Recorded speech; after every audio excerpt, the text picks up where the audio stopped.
It's the Monday Morning Show. Today is February 7th, 2020, and I'm Ken LaSalle, starving author with plenty of books to sell. You can find all of my books, audiobooks, and so forth on Amazon, iTunes, and around the web. Today, I have another episode of DC Home, which I know is following the last episode very closely, but when Rush Limbaugh was awarded the Presidential Medal of Freedom for spreading hatred, well, I knew I'd have something to say. And so, Sherry Finn picked up her mop and wheeled her bucket across the men's room floor over at the offices of WGNO Radio, that little radio station sitting right underneath the underpass by Benjamin Benneker Park, where Sherry was fortunate to find a job.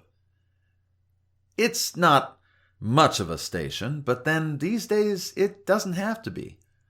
The internet has democratized radio to such a point where you could feasibly run a radio station out of a school playground. And you and your staff would be children, could be, in elementary school, because the tech is literally elementary. Fortunately, WGNO was run by people who didn't know about this. So even though the station was underground, figuratively, if not exactly literally, the offices took up enough room in that squat brick building to actually require a janitorial staff, though the staff was just 3 people: Sherry, Donna, and their boss, who was also the office manager, Jason. And because there were only 3 of them, they didn't see very much of each other. Sherry didn't mind. She worked the overnight shift 4 nights a week and liked that. It got her out of the storage unit where she and her family, of sorts, presently lived. It got her out of that snorefest and fartfest she called home and put her into a suite of offices that was usually only being used by whoever was on the air at the time. The overnight shift, for instance, was only run by Damian DeLuco, who hosted Stop Complaining and Let's Talk Celebrity Genitals from midnight to 6 every weekday morning. On weekends, they ran repeats of whatever rated well that week, which usually wasn't Damian DeLuco. Then at 6 a.m. on the spot, rain or shine, every morning like clockwork, chimed the familiar voice of Alan Oswald Watts, who was also known as Self-Righteous Fat Ass in the Morning. Alan had been in radio for nearly his entire life, starting off at W-Licks in Decatur, moved to W-Puss in Honesdale, and spent his teenage years getting coffee for none other than Big Jimmy Bob over at W-Tongue in Trenton. Florida, of course. I should probably mention that Alan didn't start out on the air. Oh no. At W-Licks, he washed cars. At W-Puss, he got coffee for the staff. But at W-Tongue, with Big Jimmy Bob from 4 to 6 every evening hosting Drive Time for the Hive Mind, he got coffee for just one man. He also cleaned his office, his car, his house. I might have forgotten to mention that Alan didn't have it easy. Alan never had it easy. His father died in Vietnam fighting a war for oil. His mother was denied simple things like credit and autonomy. This was the 70s, after all. And prostitution never paid as much as they infer in the movies. So, poor Alan found himself on the streets. And he learned about people, about the ugliness of greed and hatred and inequality and ignorance. Sure, Alan didn't have a traditional education. Sure, he never really did get a high school diploma.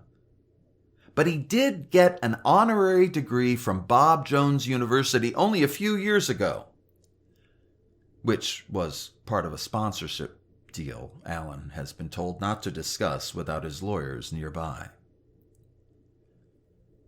Sometimes, Alan sits inside the booth at old WGNO and wonders when everything changed for him. All he ever really wanted was to play music. Alan loved music. Everything from Coltrane to Al Stewart, from Blue Man Group to Sinatra. Alan spent years on the streets listening to music from all over the world. What else do the homeless have but music? And that's how he ended up in radio. Sherry would never know how close his experience on the streets had come to what she was living through at that time. She'd never know because, despite growing up on the streets, despite being raised in an environment where tolerance for others was essential, despite having been cold and hungry and misunderstood and scared and alone, Alan was self-righteous fat ass in the morning. And he was pretty good at it. Not great, not stellar. He was at WGNO, after all. But he was tapped as the next Rush Limbaugh. There are only 3 people in front of him.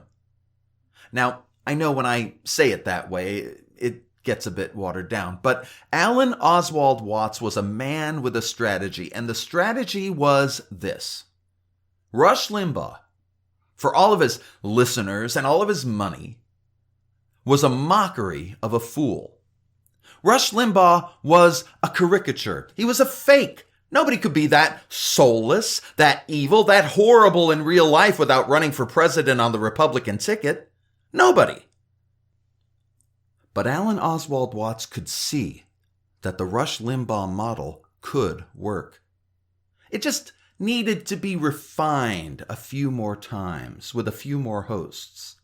Then, people would love him.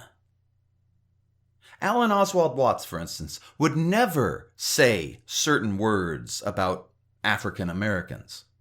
Sure, he'd call them shifty and lazy and uppity. He'd say they don't know their place and plenty else beside. But any guest who got on his radio and said, well, he would give them extra time, of course, because listeners love someone to come to their rescue when they get offended. And Alan would only rescue them after he'd counted enough invectives to warrant an FCC fine, and then he would pounce. He'd say, well, in 21st century America, Americans aren't allowed to use certain words lest they piss off a woman somewhere. He'd jump on the radio first thing in the morning with, you know, my fellow Americans, I believe the president got a raw deal. He hardly stole anything on film, and very few people who really mattered were offended very much anyway. But that was self-righteous fat ass in the morning. That was the deal. All Alan had to do was spew hatred for 6 hours every morning. And on any talk show or podcast where he was welcome, which I grant you wasn't very often. And in return, they would pay for his 1-bedroom apartment, and his Honda, and his opioid addiction, and night terrors, his crying fits, his loneliness, and his shame. And this was the deal. This was the plan. Until that motherfucker Rush Limbaugh won the Presidential Medal of Freedom. And Alan Oswald Watts knew that the soul he had sold had been sold for very little. He knew that his try for that great big Republican cash grab had failed. He'd never be the next Rush Limbaugh. His hatred just wasn't good enough. He tried to hate more. He tried to hate better.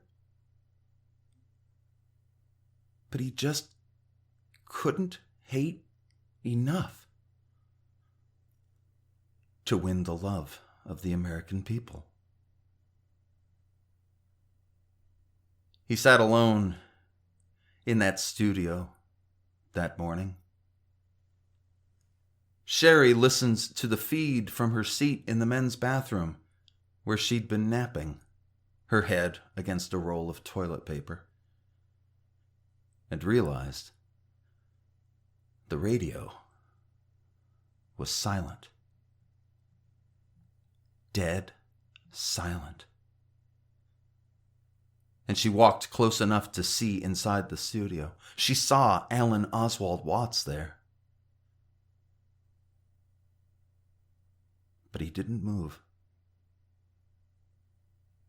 He didn't speak. He was silent. Washington, D.C. has its hands in all of our homes. Welcome to D.C. Home. Until next time, be good to yourself, be kind to others, and let's make this world a better place.